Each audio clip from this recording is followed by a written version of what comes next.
to the back, ayy. Got the foot on the gas, pedal to the metal when the lane moving fast, ayy. Let them all cross. If they hate, then let them hate and make a bigger boss, ayy.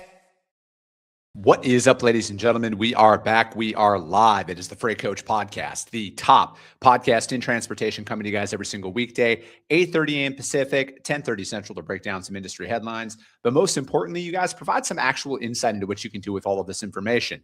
If this is your first time tuning in, welcome. This is the real side of freight, ladies and gentlemen. And I do say that before every single show. And what I mean by that is I only speak with transportation professionals, because at the end of the day, I want to talk to the right individuals who have done what you're looking to do, or who are currently doing what you're trying to achieve. So you can take that information, apply it, utilize it, and see a meaningful difference in your business and your life. Happy Monday, everybody. It's a holiday week. Anybody out there who's talking to anybody in the industry knows exactly what everybody is thinking today. But, you know, we're here to talk about a little bit more strategy, and a little bit more on like the build out side of things. And, you know, especially in the intermodal space, it is one of those, it's one of those sides of the industry that I am like kind of a novice in. And I always like going out to shows. I always love learning more and more about it, because it's one of the oldest modes of transportation left in the United States right now, because let's be honest, horse and buggy is no longer a thing, at least for the majority of the people out there. And we're going to talk about that today. So I have Alyssa Norcross on the show today. She is the Group Product Manager of Intermodal at Revenova. So Alyssa, thank you so much for taking the time to join me today. Yeah, of course. Happy Monday. Happy Monday to you as well. And, you know, I don't know if it's as much of a happy Monday for you in particular as a Packers fan. And that was a brutal, I'll say this, Bears fans are like, they're stuck in 1985 so much that they have nothing to cheer about besides the Green Bay Packers demise. Yeah. And that's it. Yeah, I personally feel that. I'm in Chicago, Green Bay Packer fans. I'm behind enemy lines at all times. So I've got my uncles texting me, my like friends from college texting me, and they're, you know, before the game occurs, they're already talking, you know, smack, and then during the game, and then they're Bears fans, so they have limited hope. So any bad call or anything, you know, that goes wrong on the Bears side, they're immediately like, oh, good game, you know. That's the game. And then at the end, when they pulled out the win, I was getting texts. I just put my phone on silent, was like, whatever, you guys injured our quarterback.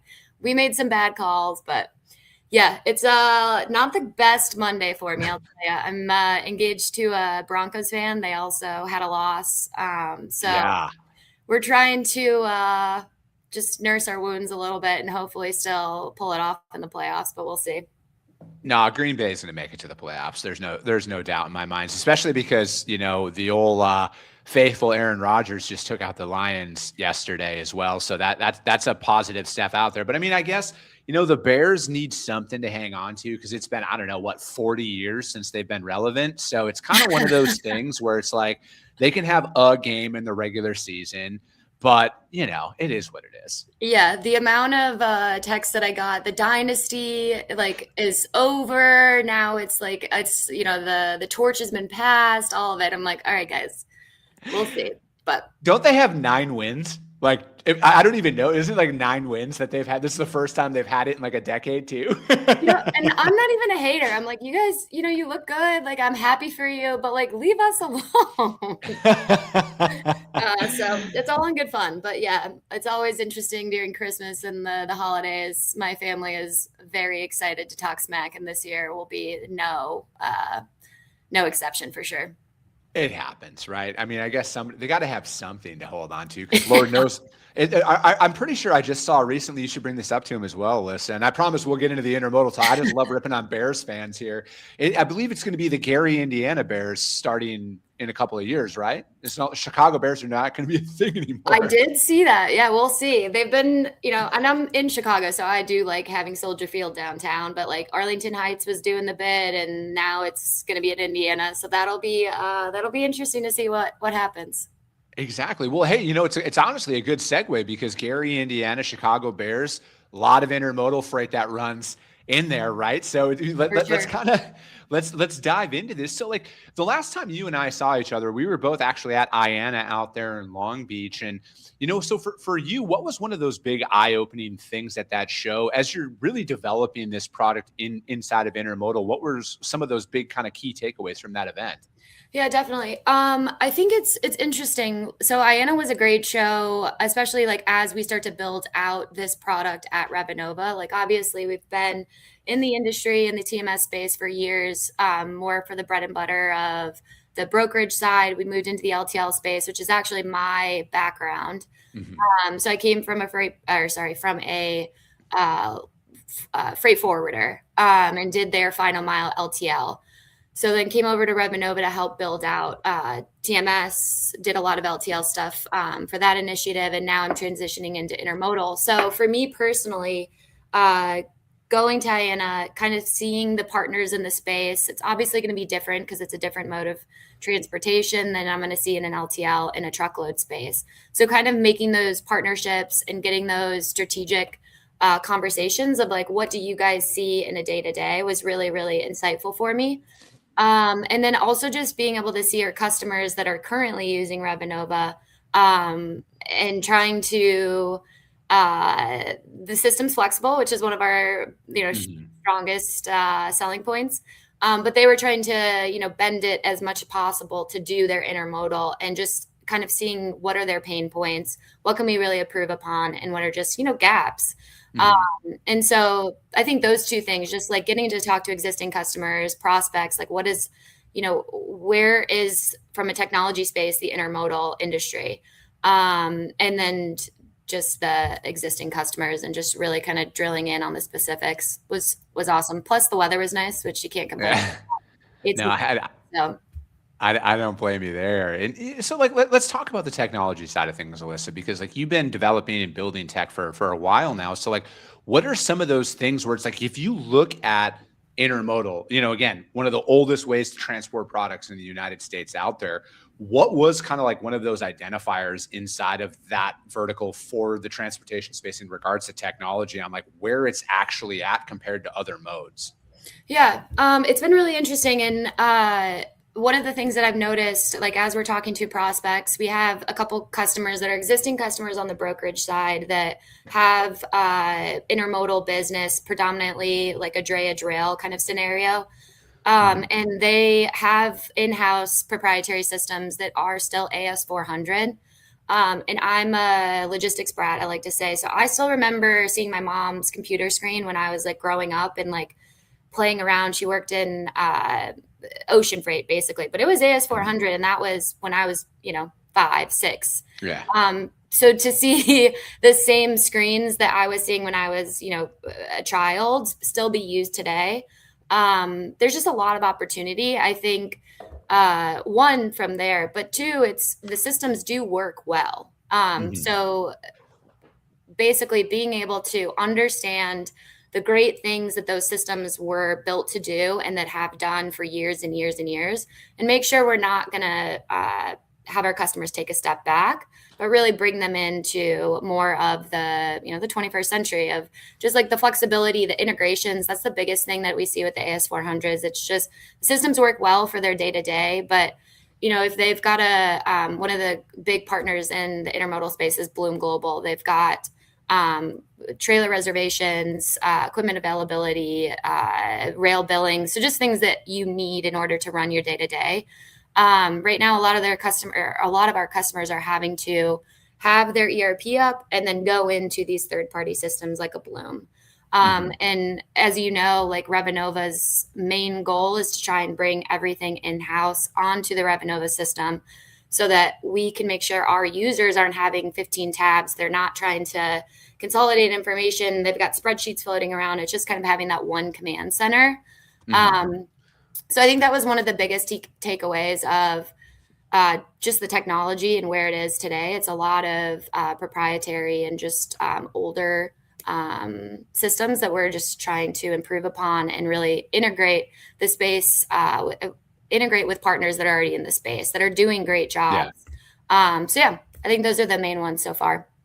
So I like, It seems like there's, and I see this a lot on the domestic truckload side of things, Alyssa, is it's like when you go from an old school operating mentality, which transportation has historically been, and then there are emerging technologies that go up there. Do you think that there was a lot more problems solved for like in silos as opposed to kind of like an overarching thing? Because it's like if you go out there right now and you go to any technology show inside of transportation, there's a lot of great ideas and there's a lot of great product development that's going on, but it's for like a singular task. Do you think that that's one of those things that naturally happens when there's like an influx of tech inside of an old school industry? Because like this isn't just native to transportation. I'm sure we could go through any industry out there and they're going to have probably similar talking points to it. Yeah, definitely. I think it's really interesting, and we all know it. We all are living it, right? But the logistics industry is going through one of the hardest times that we've had, in this space since, I was born, and we've kind of had these unprecedented after unprecedented events. And we're still kind of trying to get through, the freight recession as it's been coined. But I think there's been a lot of interesting tech ideas that are just kind of one-offs, as you're mentioning. And I think they're great, but it's unless they can really be like a full picture where your users are, it's just silos, and it's silos all over. So it's like tracking invisibility, unless you can actually see that when you're trying to troubleshoot, trying to actually plan out a load, especially in intermodal, like when can I tender that next piece, that next leg in your operation? If you're having to kind of check all these other systems and try and remember the information, you're definitely going to make a mistake, and we're human. So it's just trying to get that information exactly where the users are. So yeah, I think I totally agree with what you're saying and what you're seeing. And it's interesting. Yeah, because I look at it as well, where it's like, obviously I'm a massive fan of automation. I think that there's a large component of my day that can and will and eventually be fully automated. But I look at it is if there's more solutions than there is to problems. And then again, if you take a step back from a tech side of things, if those systems aren't talking, I feel like inevitably you're creating more work for your customers, albeit probably inadvertently. But it's like, and that's the thing is we're going out there and really revolutionizing transportation, as I think it's kind of happening.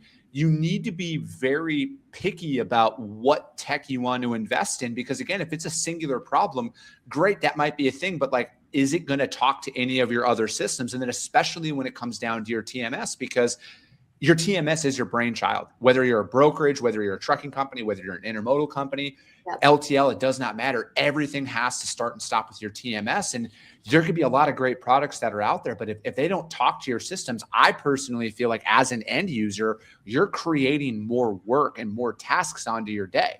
Yeah, definitely.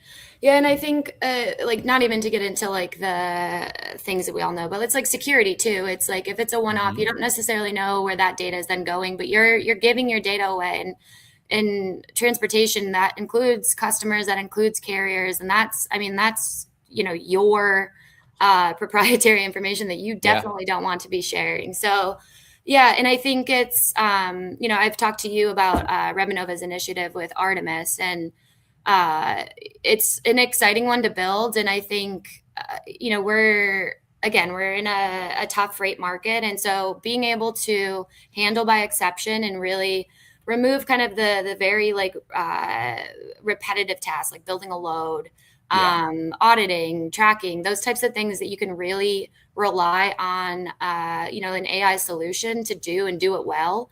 And then have your team really, handle the stuff that's like the relationships, getting those carriers. I think that's where we've got to go. And AI is here and it's not going anywhere. So like listening to customers that need it and being able to pull that and build it directly on the TMS so that the data is not going anywhere, it's right there, has been something that we want to continue building out as a team here, which means kind of figuring out a good place to fit in AI for the intermodal space. So we haven't necessarily worked that far ahead, but it's definitely something we're interested in. I look at it because as a broker, I'm out there, I'm prospecting new business all the time. Not this week, shippers who are out Yeah. there who listen to my show. You won't be getting a call from me or my company this week, but I'm out there and it's like I'm having to balance that. I got to meet my customers where they're at. And there's again, there's a lot of great stuff that's out there. But for me, it's like, it's not, at least the customers and the people that I'm talking to, it's not being asked for us to have those capabilities. And that's why it's like, I look at the execution piece that you're talking about there, Alyssa. That's why it's like, for me, that's the no-brainer tech investment that I feel like a lot of operations should be investing in is how do we automate our operations like internally more than externally? Because again, if your customers aren't asking for it, and then same thing as a broker, if my drivers aren't asking for it, if I'm adding more stuff onto their plate, are they going to want to work with me? Now, right now in the market that we're in, they might tolerate it, but if that market flips, they're going to go somewhere else. And then again, as a broker, you don't have a business unless you have trucks. Yeah. And I just look at it is it's like, that's why it's so important. If you're going to make that tech investment, that AI investment that goes on out there, I look at it from an internal side of things first. Like, how do we automate our day-to-day as much as humanly possible? Because again, if our customers aren't asking for it and that actually makes us harder to work with, is that truly a benefit? Yeah, 100%. I think it's, and one of the benefits that we have here is a lot of our product team has come from the industry. So we all remember like being a broker, being a freight forwarder and, getting the load request urgent, we need this to move and it's a Saturday and you're like, you're out watching the Green Bay Packers lose to the Bears and I'm answering an email being like, okay, this is the rate, and you're like, so I think some of that is really what we're trying to help so that it's just like our internal users can have, the quote quick responses. Like in LTL, you got to respond within 2 minutes. Otherwise you're going to lose the load. And so it's like being able to automate that as much as possible while your team's still on the phone talking to your carriers about, football and like how their kids are doing and actually building those relationships so that when the market does turn, they're still going to remember and be like, hey, you were there for us. You were really, kind. And, I think that's really what it is about. So how do we give and free up, your great internal teams so that they can have that time and they're not staying until 8 p.m. to do it. So yeah, definitely. Completely agree. What are some of those things that your customers and, on the intermodal piece that, like those brokers and all those providers out there that have an intermodal thing, they're like, hey, from an automation perspective, this is what we would love to see. Have you guys been talking about that? And then is any of that stuff in development? I mean, obviously you can only say so much, but Yeah. I think definitely it's definitely of interest to all of our, no matter the vertical. I think one of the things that they're definitely interested in is the stuff that we already have kind of on the brokerage side, but like the waterfall tendering kind of idea of, all right, we've got a group of draymen. These are our priority dray guys for this origin. We want to go through and, automatically tender. So it's, again, stuff that you already have. That's a big one. And then just rates has been something that I've spent the last, honestly, 2 months just kind of digging into and understanding. And right now it's very, a very, very manual process. So either working with some great providers out there that already do kind of, what a Green Screens does on the brokerage side, but looking for that kind of partner on the intermodal space. So yeah, I would say rating and like tendering, carrier engagement. Where's visibility at on the intermodal side of things, right? Because it's like, I mean, admittedly, we don't do any freight on that at all. And I know where it's at on the truckload side of things. And we always love it when a carrier is giving us, like here's the driver's link to their Samsara, and we can kind of get that real-time visibility. Is that even really a thing on the intermodal side at all? Like, or is it as soon as it's loaded up at the rail yard in Chicago, we don't know where it's actually going to, be until it's like unloaded in Los Angeles, for example? Yeah. So it's interesting because, again, I came from an LTL background. So I would have, YRC, who's no longer a carrier, they would put stuff on the rail and it would be lost for weeks. It would just be, well, it's on the rail and, we'll give you an update when we get an update. So, and that was almost like 5 years ago. And since I've kind of taken over this role, it's really interesting to see the rails are kind of releasing that information. So we're working with a partner that I mentioned earlier, Bloom, and they have worked with the rails to improve that visibility. And it's actually been motivated large in part by just like the fraud or not fraud, like damages or theft that you see with the rails. And so the rails are trying to improve upon that and also just make sure people are aware of like where their freight is and improves more similar to what we see on the full truckload side. So they're basically allowing that information via APIs. So similar to like a macro point on the truckload side, and then obviously EDI. So there's still like the rail sightings, and that's where you get like the slower, less frequent is obviously with the EDI side of things. But right now we're seeing that, and then there's a lot of great partners in the space that are doing the kind of like the in-cab device, or not in-cab, but the in container solutions where it's like a tag and that does, like moisture, temperature, and then like light sensitivity if it was opened and it shouldn't have been. So those are different, like probably in both spaces, but kind of as bled into the intermodal space. No, I actually had a guy who I met at IANA come on my show with Bloodhound Tracking, and they have like really. Okay, you're familiar with them, and he was describing that product out there. I'm like, that is like a game changer for the entire industry, and like the fact that that's not as widespread adopted as it is, like it's kind of wild to me. But it's like a lot of the stuff that you're talking about there, Alyssa. I almost wonder, like, is that still the big hesitation for a lot of shippers out there to utilize intermodal at a higher level than they currently do, right? Because it's the most cost-effective way to ship stuff at the end of the day, right? Like you can get as much bang for your buck that's out there. But again, there's a lot of concessions that you have to make with that as opposed to traditional full truckload. And then, again, it's very geographic dependent as well. If you're not within a certain mile radius of a depot, you're not going to get service out there, at least not at a consistent level that a lot of people have expected. Have you noticed are you kind of seeing that as well? Like, is there a reason why? Because it's like, again, if we look at it, everybody wants it cheaper, right? I think cheaper is going to be the baseline. Maybe they can, lean on speed a little bit. But again, it's like if it's going to be cheaper and then it's going to take a little bit longer, like we need to know where our stuff is at any given moment. Yeah. This is interesting. I was at Chicago Traffic Club. They do like great educational events and then obviously the fun stuff as well. But I was at an educational event a couple of months, like probably a month ago. And we were talking about this kind of topic of just, the Amazon effect, and everyone wants to know where their freight is. They want, the pictures, that instant, like, where is it? And I want to see it right now at a drop of a hat. And,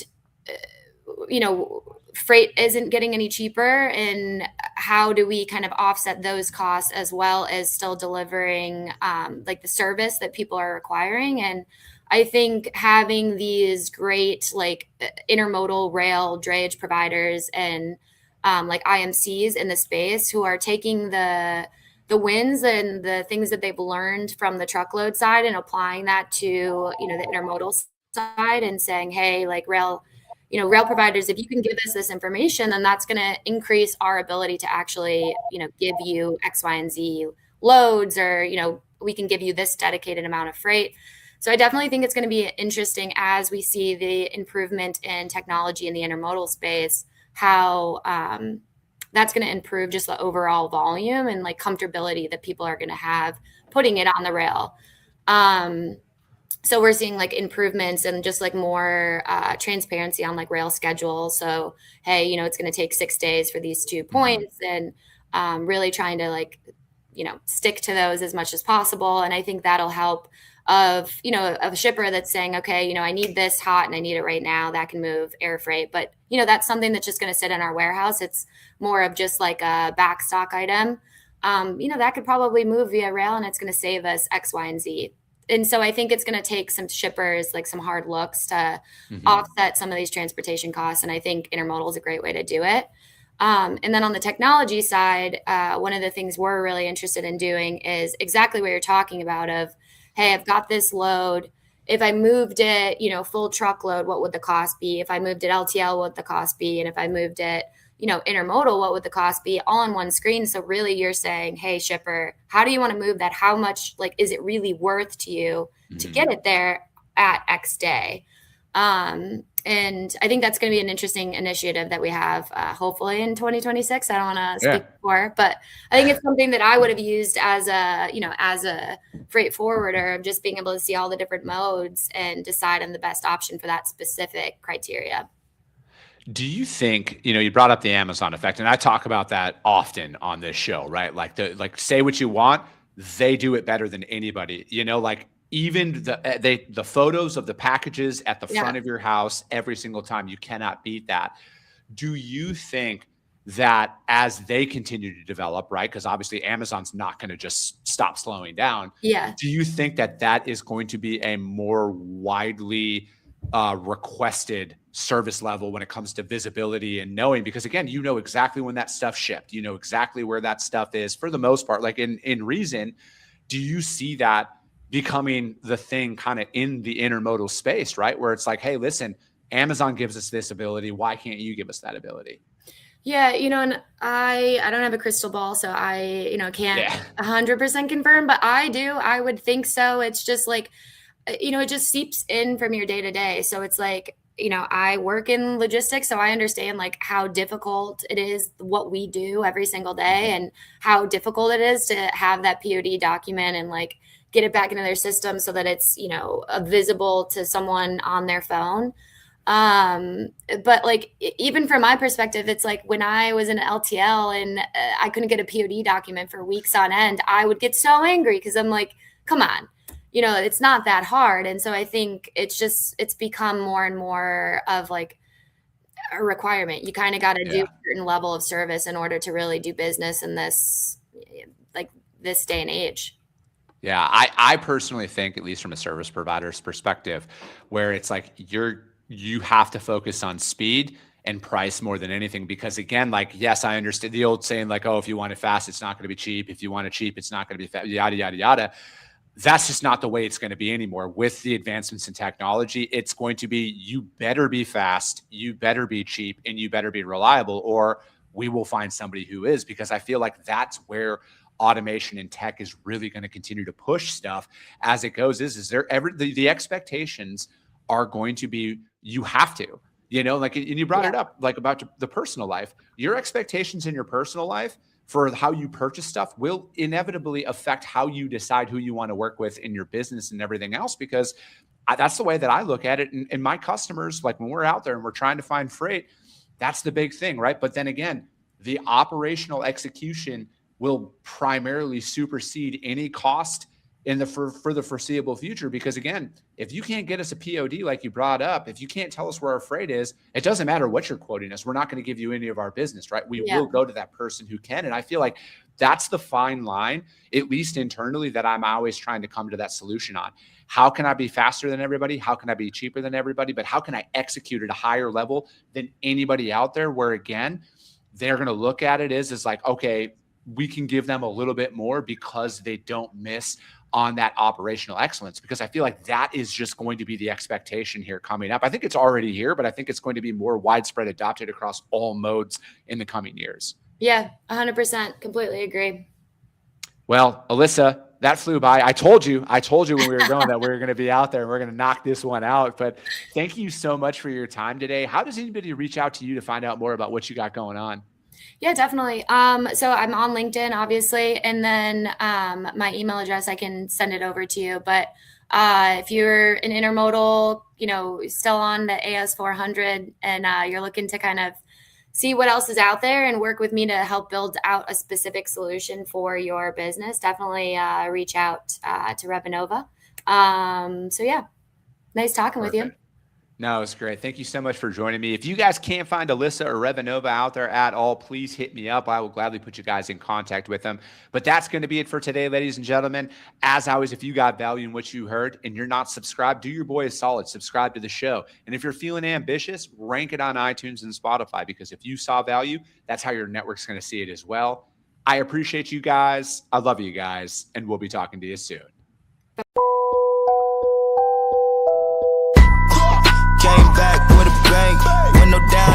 now money, anything. Ayy, ooh, got the foot on the gas, pedal to the metal when I'm getting